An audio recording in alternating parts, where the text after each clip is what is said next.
The morning air smelled like rain, even though the sky was clear. Daniel knelt beside his truck, a soft sponge in one hand and a bucket of soapy water beside him. The black armored vehicle sat quietly in his driveway, unassuming to anyone who didn't know its purpose. To him, it was more than a machine. It was a lifeline, a shield, a reminder of the partner he lost and the lives they once protected together. He moved to this neighborhood in search of peace. After 17 years in SWAT, 8 of those spent in high-threat federal response, he finally needed stillness. His mother lived nearby and had begun to slow down, her memory not quite what it used to be. He figured he'd settle in, help her out, and disappear from the noise of duty. That morning, he finished rinsing the truck and stood up, stretching his back. Across the street, a woman stood on her porch with her arms folded tight, eyes locked on him like a hawk eyeing prey. He gave a polite nod. She didn't return it. She took a photo. He walked inside to grab a towel. By the time he returned, a bright orange slip flapped under his windshield wiper. His brows furrowed as he peeled it off. Violation, unauthorized vehicle. Must be removed within 48 hours. HOA Regulation 4.7b. He read it again and again. Unauthorized? Later that afternoon, the knock on the door came fast and hard, like someone wasn't just knocking, but making a statement. He opened it to see the same woman, now glaring up at him with a thin clipboard in her arms. "I'm Karen, president of the HO," she began. No greeting. That truck. It can't stay. Daniel blinked. "I live here. That's my vehicle. It's registered, insured, and parked in my driveway. It's aggressive looking, intimidating, and it violates our aesthetic code," she snapped. He sighed. "It's an active service vehicle. I work for." "I don't care who you work for," she interrupted. "This is a peaceful neighborhood.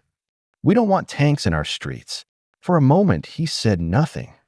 He could still hear the echoes of a flashbang in his memory, smell the cordite and panic of a hostage rescue. That truck had taken bullets meant for children.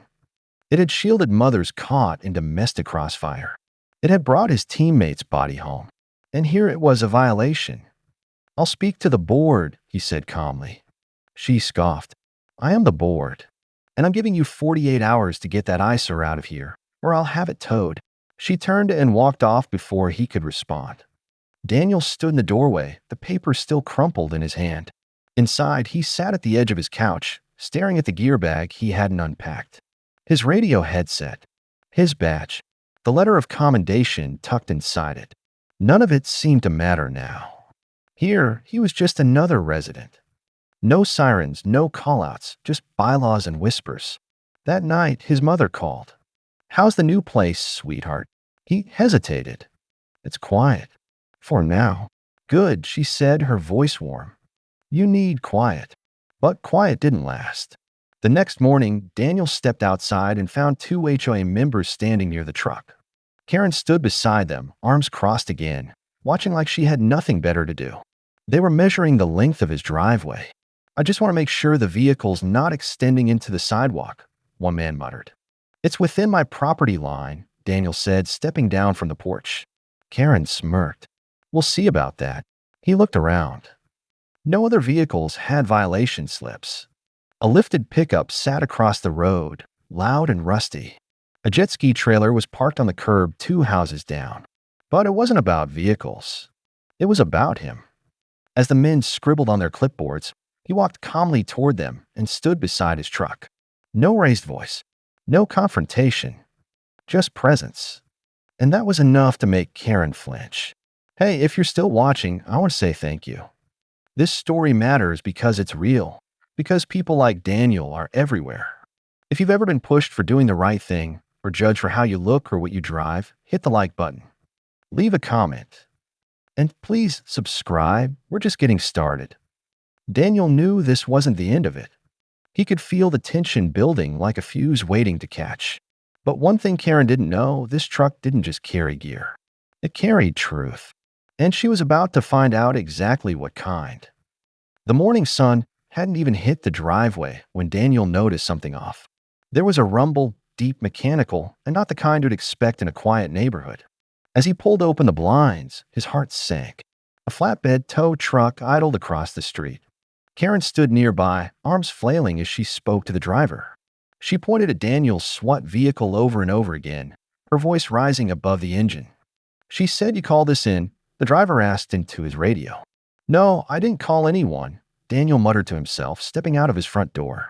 Karen turned the second she saw him. "You're too late. It's already been reported and approved by the board." The driver scratched his head. "Ma'am, this is not a normal vehicle." "You sure this is towable?" Karen huffed. "It's a truck, isn't it?" "Hook it up."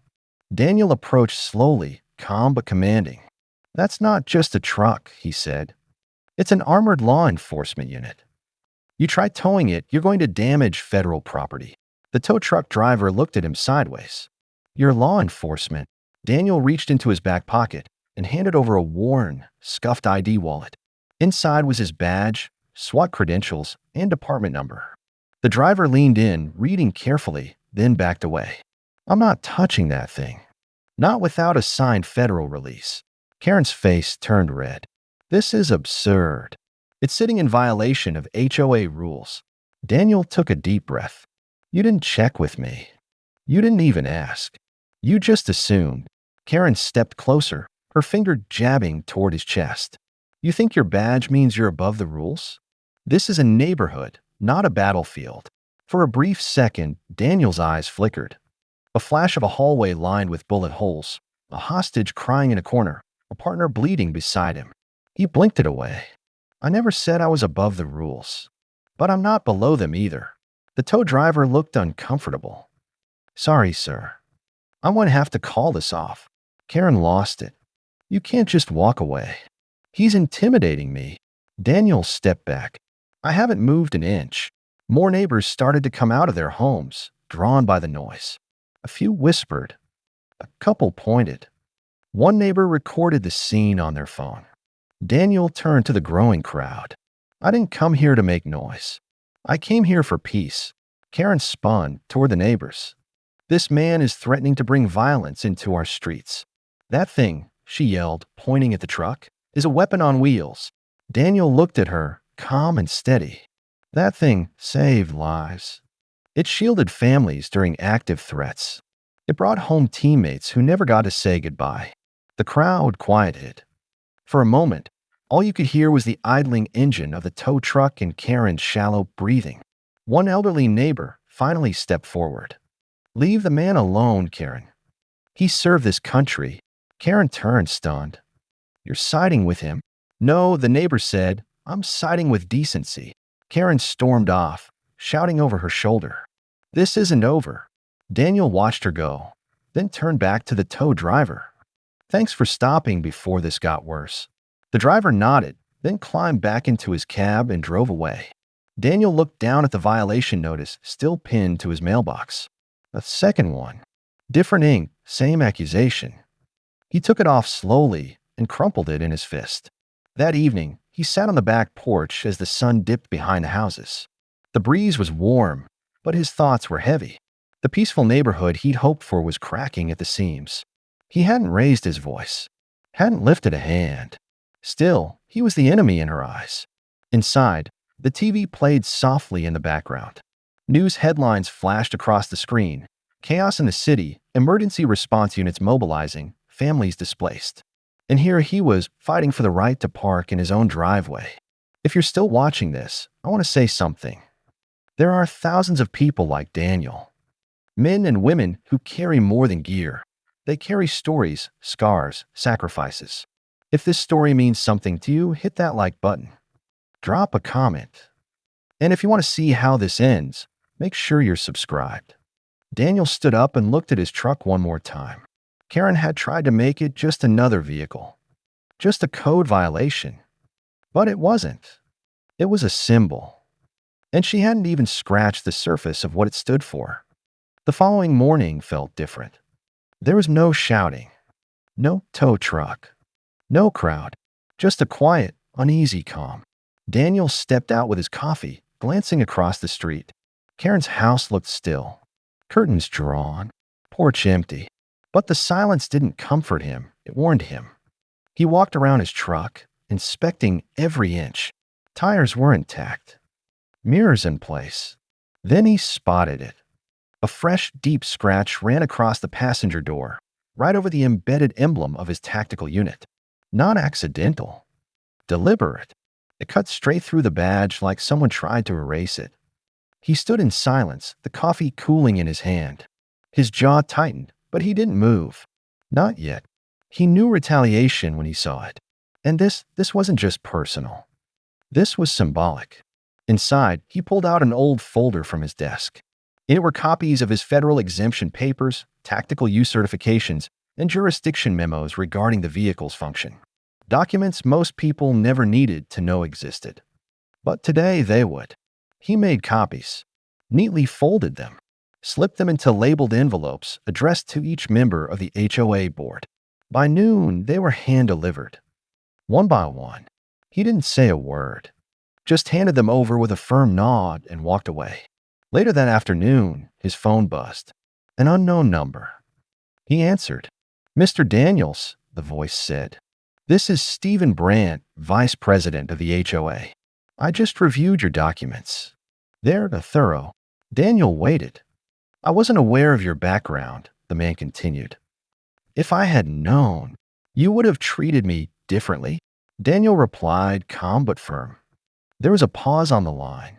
"No, I mean, it's complicated." "No, it's not," Daniel said. "My credentials shouldn't be the reason I get respect. Everyone deserves to feel safe where they live." There was a long silence. "We'll review this at the next board meeting," Stephen said quietly. Daniel hung up without another word. He stepped outside again as the sun began to lower. The scratch on the truck caught the light, an ugly, fresh wound on something meant to protect. And across the street, Karen stood on her porch once more, watching. But this time, she didn't have her arms crossed. She wasn't shouting. She was smirking, like she knew something he didn't. Daniel walked toward his truck, opening the door. But something felt off. Inside, his tactical vest had been moved, his side compartment unlatched. He hadn't touched that gear in days. He reached for his dash cam system. The light wasn't blinking. Disconnected. His heart dropped. Someone had entered the vehicle. That evening, Daniel reported the intrusion. He didn't want to, but the rules he followed for everyone else still applied to him. The responding officer recognized him. "Thought you retired," the cop said softly. "I did," Daniel replied. But apparently, peace is a myth. The officer inspected the vehicle. No sign of forced entry, which meant one thing: whoever got in knew what they were doing, or had the tools to do it. "Any suspects?" the officer asked. Daniel didn't answer. He didn't need to. Karen's smile still lingered in his mind. He knew what this was. A game of escalation. But he wasn't here to play games. Not anymore. Inside, he reconnected the dashcam system. Checked every latch, every seal, every bolt. He activated the backup tracker built into the console, a feature not even most police knew existed. That night, Daniel barely slept. Not because of fear, because of purpose. He'd spent years dismantling chaos in the darkest corners of the city. And now, in this quiet suburban cul-de-sac, someone thought they could intimidate him with whispers and sabotage. They had no idea who they were provoking. If this story has stirred anything in you, frustration, anger, understanding, don't scroll away. Hit the like button. Comment what you do in Daniel's shoes. And subscribe, because this is far from over. In neighborhoods like this, the enemy doesn't wear masks. They wear smiles, carry clipboards, file paperwork with gritted teeth. But Daniel had faced worse. And he wasn't going to let one HOA president rewrite his story. Not while he still had a voice. Daniel started the next morning with a plan. The violation notices, the scratch on the truck, the disconnected dash cam. It was all building towards something. And Karen's smug silence said more than her shouting ever had. He wasn't going to wait for the next attack. He installed a second camera system, hidden this time. One in the birdhouse near his driveway, another behind the flower bed, and one across the street with the help of a neighbor who'd quietly offered to help after the last incident. "I don't want trouble," the neighbor said, "but what they're doing to you, it isn't right." Daniel nodded. This isn't about revenge. It's about proof. Later that day, he returned to his mailbox. Another envelope. No postage. No name. He opened it slowly. Inside was a grainy photo. A still image of his truck, taken at night. Underneath was a printed sentence in bold black letters. "We don't want war zones in our neighborhood." He held it in his hands for a moment. Not angry. Not afraid. Just disappointed. Someone out there truly believed his presence, his vehicle, his life's work was the threat. He took the letter inside and placed it in a folder with the others. Documentation. Evidence. That night, he watched the hidden cameras carefully. Nothing unusual. No movements. No visitors. Until 2:13 a.m. A figure approached the truck. Hooded. Cautious. They moved to the passenger side, pulled something from their jacket, and began tampering with the door. But this time, the camera caught everything. Face partially visible, posture, gait, even the license plate of the getaway car parked nearby. Daniel didn't hesitate. He called it in. By morning, the police had the footage. A few hours later, a name. One of Karen's hired contractors, officially listed as her landscape consultant. Unofficially, someone with a long record of petty vandalism. Daniel didn't confront Karen. He didn't need to. Instead, he requested a hearing with the HOA board. The room was quiet when he entered. No one made eye contact. Karen sat at the far end of the table, arms folded, her expression unreadable. Daniel stepped forward. Calm. Professional. He placed a folder on the table. Inside were timestamps, images, the threatening note, and the full police report.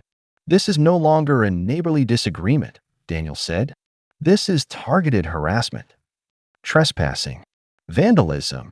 Stephen, the HOA vice president, flipped through the folder, visibly uncomfortable. Karen didn't say a word. "I moved here for peace," Daniel continued. "But peace isn't passive. It takes action. I followed every rule, submitted every form, and kept to myself. In return, I've been treated like a threat." Karen finally spoke. "You're trying to intimidate us with your badge, your truck, your past." Daniel looked at her steady. "No. I'm trying to remind you that the people who keep this country safe live here too." Silence. Then Stephen cleared his throat. "We'll vote on this privately." Daniel nodded and left the room. Outside, a few residents waited by the steps. "Whatever happens," one woman said, "you've got more supporters than you think." Daniel smiled faintly. "I hope so." That evening, as the sun dipped behind the hills, Daniel stood on his porch. The wind carried the sounds of kids playing, dogs barking, sprinklers ticking across lawns. Normal life. But for the first time in weeks, he felt something different. Stillness. Karen hadn't come out. No shouting. No smug glances. The board had received the evidence. And now it was out of his hands. If this story has reached you, if it's reminded you of someone in your own community, maybe a veteran, maybe a public servant, then don't just scroll past. Like the video. Share a comment. And if you're new, subscribe to hear what happens next. Because Daniel didn't ask to be part of a battle. He only wanted to come home. But sometimes, even coming home means standing your ground. 3 days passed. Daniel hadn't heard a word from the HOA. No calls. No emails. No surprise letters. The silence, though welcome, wasn't reassuring. It felt like the calm before a bigger storm. But on the 4th day, a plain envelope was slipped under his front door. Inside was a typed letter. "Dear Mr. Daniels, after review of the submitted evidence, the HOA board has voted to cease all actions regarding your vehicle. No further violations will be issued. We acknowledge that your truck is legally authorized, federally protected, and maintained within all community guidelines. We also regret the distress caused by recent events and commit to reviewing internal conduct procedures. Sincerely, Stephen Brand, Vice President, HOA Board." Daniel read it twice. It wasn't an apology, but it was something. He folded the letter and slid it into the back of the folder, the one he now kept locked in a drawer. This chapter was ending, but he knew not everyone was ready to move on. That afternoon, as he took out the trash, Karen was in her driveway. She didn't wave. She didn't yell. She just stared. Her lips pressed into a tight line, hands on her hips. Daniel gave a polite nod, then turned back toward his house. She called out, "This isn't over, you know?" He stopped, turned. His voice was low, steady. "It could be, if you let it." Karen shook her head slowly, a bitter laugh in her throat. "People like you think they can do whatever they want because of who you used to be." Daniel took a step forward, eyes locked on hers. "No," he said. "People like me just want peace. We spent years keeping others safe. Now we want a safe place to live. That's not a privilege. That's a right." Karen didn't answer. She walked inside and closed the door. That night, Daniel sat on his porch. The stars blinked above, quiet and distant. He looked out at his truck, still parked, still scarred, but standing strong. And for the first time in weeks, he allowed himself to exhale. He wasn't naive. He knew resentment lingered, that some neighbors might still whisper. But truth had weight, and now it was on his side. A week later, something unexpected happened. A teenager from the neighborhood approached him after school. "You used to be in SWAT, right?" Daniel nodded. "That's right." The boy looked nervous but determined. "Would you ever talk to our class? My teacher said we're doing a unit on community protectors. Most kids don't know what it's really like." Daniel paused, then smiled. "I'd be honored." And so a new chapter began, not one of conflict, but of connection. He spoke at the local high school, shared stories, not the dramatic ones, but the human ones, the times he helped someone in crisis, the moments that reminded him why he served. Word spread. Soon, other neighbors waved when he walked by, asked questions, listened. The badge on his truck became a symbol again, not of fear, but of service. Because in the end, it wasn't about winning against Karen. It was about reclaiming what was his: dignity, peace, and place. If Daniel's journey made you feel something, anger, pride, hope, don't forget to share this video with someone who needs to hear it. Like, comment, and subscribe to join us on the next story. Because sometimes standing up for yourself isn't about fighting back. It's about standing still, long enough for the truth to be seen. And in this neighborhood, the truth finally had its voice. Weeks passed. The neighborhood slowly returned to its rhythm. Lawns were mowed. Kids rode bikes down the sidewalk. Garage doors opened with morning sunlight and shut with dusk. Daniel had hoped the tension would fade into routine. But peace, he learned, wasn't just a moment. It had to be guarded. One morning, as he stepped out to grab his newspaper, he noticed something strange. A different truck was parked outside Karen's home. Plain white. No markings. Two men inside. Neither looked familiar. He watched quietly, noting how they stayed seated, eyes scanning the neighborhood. Occasionally, one of them scribbled something down on a clipboard. A few hours later, Daniel spotted them again, this time walking the block, pointing at fences, taking pictures. It didn't feel random. He approached his neighbor, an elderly man named Ralph, who often sat on his porch feeding birds. "Seen them before?" Daniel asked, nodding toward the inspectors. Ralph shook his head. "Karen said they're here doing a compliance sweep. Whole board approved it, apparently. But I've lived here 20 years. Never seen anything like this." Daniel narrowed his eyes. He knew what was happening. If Karen couldn't win with complaints or sabotage, she'd turn the system into a weapon. Later that day, Daniel received a notice. Unregistered security features, a vague claim about the reinforced panels on his truck. The same panels that had been approved by federal oversight years ago. He sighed. Here it was again. Different tactic. Same game. But this time, he wasn't going to play defense. He called a friend from his old unit, now working in a federal agency dealing with public infrastructure and vehicle security.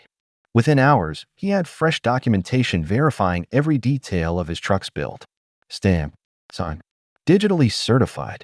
He printed copies. Not for the HOA this time. For the neighborhood. He went door to door, calmly handing out a single-page flyer. It wasn't angry. It wasn't defensive. It was educational. It explained what his truck was, why it looked the way it did, how it served a purpose in national emergency response, and why it was legally permitted. The last line read, "If you ever feel unsafe around my truck, please talk to me. I protect people, not intimidate them." By the end of the day, his porch was full of thank you notes. One neighbor dropped off cookies. Another brought over coffee and asked about his time in service. Even some of the younger families waved and said hello, more warmly than before. Only one house remained silent, Karen's. But Daniel wasn't concerned about her anymore. Because something had changed, and it wasn't him. It was the people around him. The community. They saw the truth now, not just the rumor. One evening, as the sun set behind the rooftops, Daniel sat on his porch reading. A car pulled into Karen's driveway. She stepped out, looking tired, papers in her hand. She paused. Their eyes met. No words were exchanged, but her expression held something new. It wasn't anger. It was defeat. She turned and walked inside. Daniel didn't smile.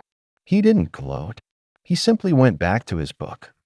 Because the real win wasn't in proving Karen wrong. It was in proving that you can live with strength and dignity, even when you're being targeted. If this story speaks to you, if you've ever been quietly tested, wrongly judged, or made to feel like you didn't belong, leave a comment, like the video, and subscribe for more stories that reveal what strength truly looks like.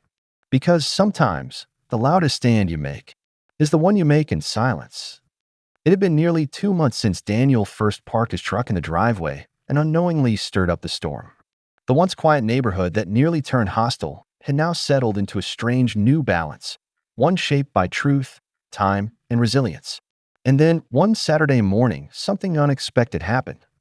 Daniel was sipping coffee on the porch, watching a pair of cardinals hop along the garden fence, when a knock echoed at the door. He opened it slowly. Karen stood there. Her white hair was wind-tossed, her expression drawn. For once, there was no clipboard, no sarcasm, no fire in her voice. Just a quiet kind of tension that made Daniel instinctively straighten his posture. "Can we talk?" she asked, eyes downcast. He didn't answer immediately. Finally, he opened the door wider and gestured inside. They sat across from each other at the dining table. Karen glanced at the photos on the wall. Old team pictures, medals, a framed article about a hostage rescue Daniel had once led. Her eyes softened. "I used to think you were trying to scare us," she said quietly. "That truck, the gear, everything. I thought you were trying to remind us you were above the rules." Daniel didn't speak. She continued slowly. "My husband was in the military. Years ago. He passed 6 years back. After that, I don't know. I wanted things to feel controlled, safe, familiar. And when you came here with your quiet strength in that heavy-looking truck, it made me feel like I didn't recognize the world anymore." Daniel listened. He didn't interrupt. Karen looked up, tears just barely welling. "I was wrong. And I'm sorry. Truly." He let the words hang in the air before replying. "I never wanted to make anyone feel unsafe," he said. "But I also wasn't going to hide who I am." "I know," she said. "And you shouldn't." Silence passed between them. Not awkward. Just real. Karen stood up slowly. "I'm stepping down from the HOA board. Effective immediately. It's time someone else leads, with fairness. I've already written the notice." Daniel nodded once. "That's your choice. I respect it." She turned to leave, then paused. "I hope the neighborhood can be better now. Because of you." As she stepped out, Daniel walked to the window. Outside, kids rode bikes. A young couple walked a golden retriever. A man was trimming his hedges, whistling. Normal life. But beneath that calm was something powerful, healing. Later that week, Daniel was invited to speak at a town meeting. The topic: veterans in neighborhoods and how communities can better welcome and support them. He stood at the podium, a quiet authority in the room. He spoke about dignity, about perception, about the weight some people carry silently every day. "I didn't come here to be a symbol," he said. "I came to live peacefully. Like many who serve and then come home, we carry more than you can see. But we also bring strength, patience, purpose, and we want to belong just like anyone else." The audience gave a standing ovation. Afterward, a man from the back approached him. "My son just came home from deployment. Can he meet you?" Daniel smiled. "Of course. Anytime." The ripple was real. The story that began with conflict had found its conclusion in understanding. And that SWAT truck, the one that caused so much uproar, it still sat in the driveway. still armored, still strong. But now it wasn't a symbol of division. It was a reminder of what it takes to protect peace. If Daniel's journey touched you, if it reminded you of someone who deserves to be seen and understood, share this video. Like it, comment with your story, and subscribe for more real stories of strength, courage, and healing. Because sometimes, the hardest battles aren't fought overseas. They're fought on the street where you live. And the quiet victories, they're the ones that last the longest.